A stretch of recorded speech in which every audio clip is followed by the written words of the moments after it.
क्या होगा, और अगर external resistance total internal resistance से काफी ज्यादा हुआ तो क्या होगा। अब देख लेते हैं हमारे पास गिवन डेटा क्या क्या है। हमने जो सेल्स को जोड़ा पैरेलल कॉम्बिनेशन में, उनका जो नंबर है वो है n। यहां पर देखें, हमने n सेल्स को जोड़ा पैरेलल कॉम्बिनेशन में। साथ ही साथ ये बताया गया है कि हर एक सेल का ईएमएफ है E, तो हर एक सेल का जो ईएमएफ है ये है E, और हर एक सेल का इंटरनल रेजिस्टेंस है स्मॉल लेटर r।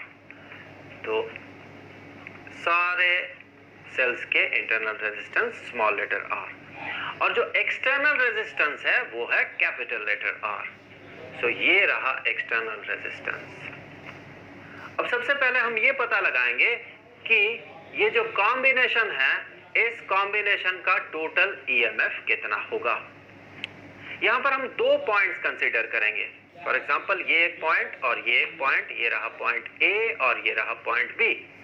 अगर हम फर्स्ट सेल को सिर्फ कंसीडर करते हैं तो देखिए, due to first cell point A और पॉइंट बी के बीच पोटेंशियल डिफरेंस उतना ही होगा जितना कि इस सेल का ईएमएफ है।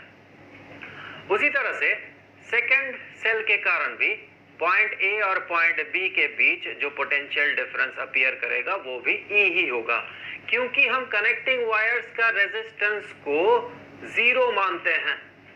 उसी तरह से आप कोई भी सेल कंसीडर करें, उस सेल के कारण पॉइंट ए और पॉइंट बी में जो पोटेंशियल डिफरेंस होगा वो E ही होगा। अर्थात ये जो नेट ईएमएफ होगा, अर्थात इक्विवेलेंट ईएमएफ, ये नेट ईएमएफ ये हो जाएगा E। अब देखते हैं नेट रेजिस्टेंस या फिर इक्विवेलेंट रेजिस्टेंस कितना होगा। तो यहां पर देखिए, सारे सेल्स पैरेलल कॉम्बिनेशन में जुड़े हुए हैं, तो सबसे पहले देखिए इस कॉम्बिनेशन का इक्विवेलेंट रेजिस्टेंस अर्थात नेट इंटरनल रेजिस्टेंस कितना होगा। तो हमने माना ये जो नेट इंटरनल रेजिस्टेंस है ये है R डैश्ड। तो चूंकि हर एक सेल का इंटरनल रेजिस्टेंस R है और ऐसे n सेल्स हैं और सारे पैरेलल कॉम्बिनेशन में जुड़े हुए हैं, तो हम कह सकते हैं कि 1/R डैश्ड, यहाँ पर R dashed total internal resistance है, ये होगा 1/R प्लस 1/R।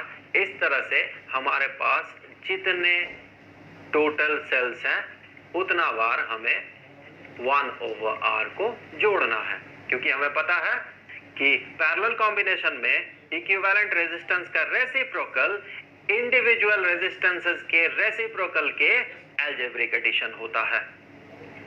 तो ये 1/R डैश ये क्या बनेगा, देखें इस राइट हैंड साइड के एक्सप्रेशन में डिनोमिनेटर में स्मॉल लेटर r और न्यूमरेटर में 1 प्लस 1 प्लस, इस तरह से हमें n टाइम्स 1 को जोड़ना है।